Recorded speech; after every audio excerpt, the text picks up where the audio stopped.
Hello everyone and welcome. I'm excited to have you here today.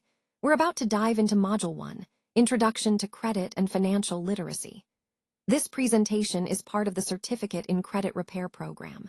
Over the next few minutes, we'll explore the fundamentals of credit, why financial literacy is essential, and how these skills can help you improve your financial health.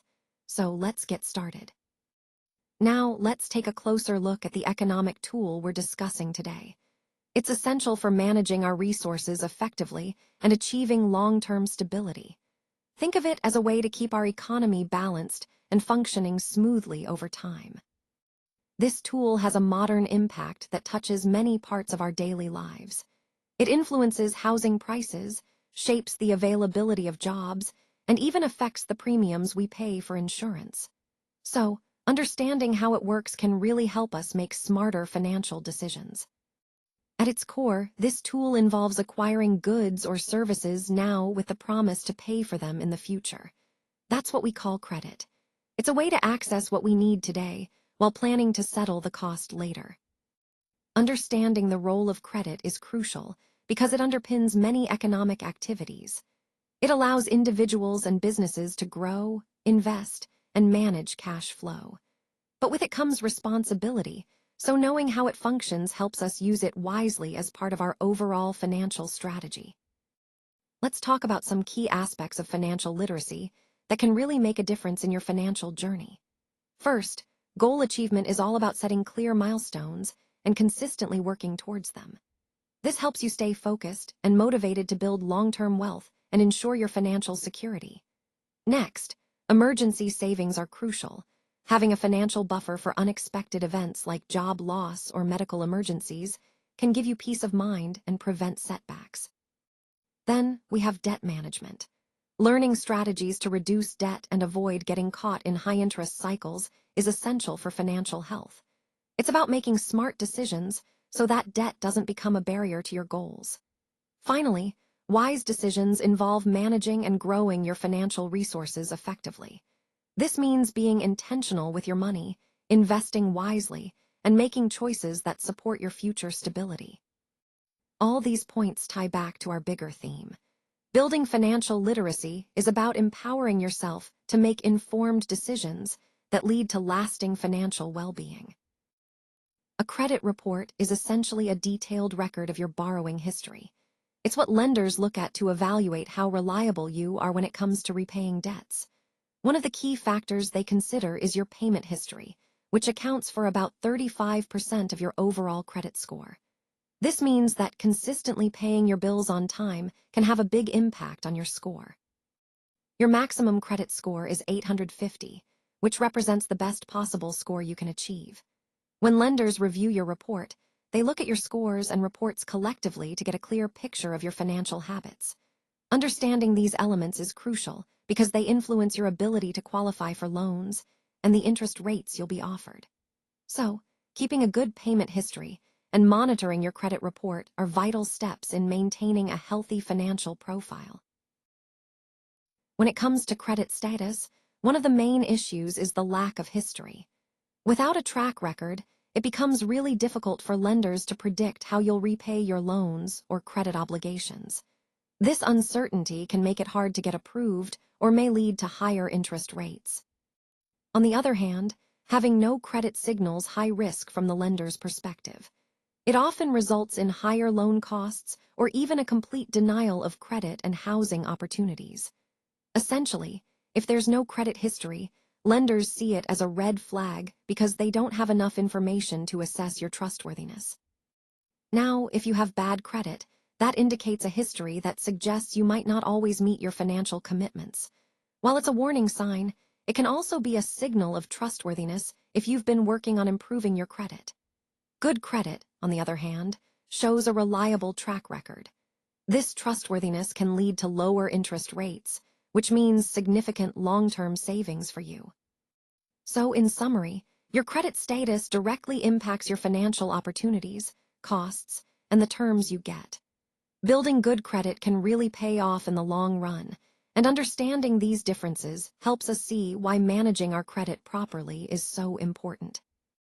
Now let's talk about how to effectively monitor and build your credit. First, it's important to check your reports regularly, at least once a year, from the three main bureaus, Equifax, Experian, and TransUnion. This way, you can spot any errors or suspicious activity early on. Next, when it comes to tools, secured credit cards and credit builder loans are excellent options to establish a positive credit history, especially if you're just starting out or rebuilding. They help you build a record of responsible borrowing. And finally, the key behaviors to keep in mind are paying every bill on time and keeping your revolving balances below 30% of your credit limit. These habits are crucial because they directly impact your credit score and demonstrate your creditworthiness. By consistently monitoring your reports and practicing these positive behaviors, you'll be well on your way to building and maintaining a strong credit profile that supports your financial goals. When it comes to credit types, there are several key concepts to understand. First, if a debt is paid in full, there's often no remaining balance, which means no interest charges.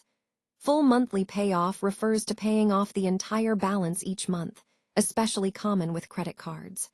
Charge accounts are a type of credit where you're expected to pay in full regularly.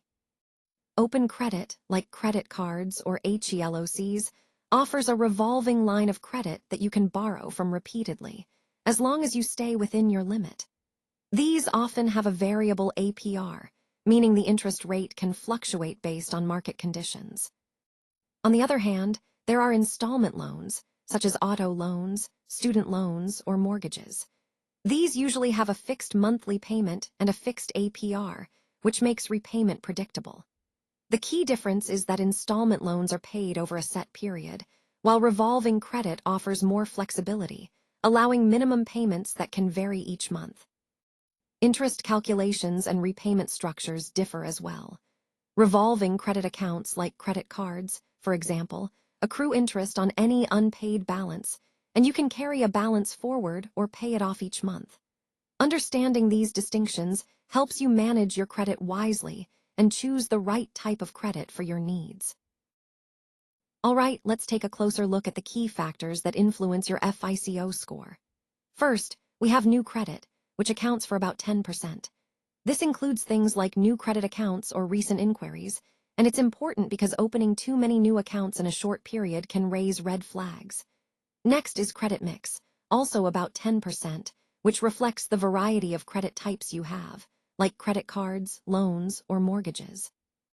A healthy mix shows lenders you're capable of managing different types of credit responsibly. Then there's length of history, making up roughly 15%. This considers how long your accounts have been open, which helps lenders see your experience in managing credit over time. The longer your history, generally, the better. Moving on to amounts owed, which is the largest component at 30%. This looks at your outstanding balances versus your credit limits, so keeping your balances low relative to your limits can really boost your score.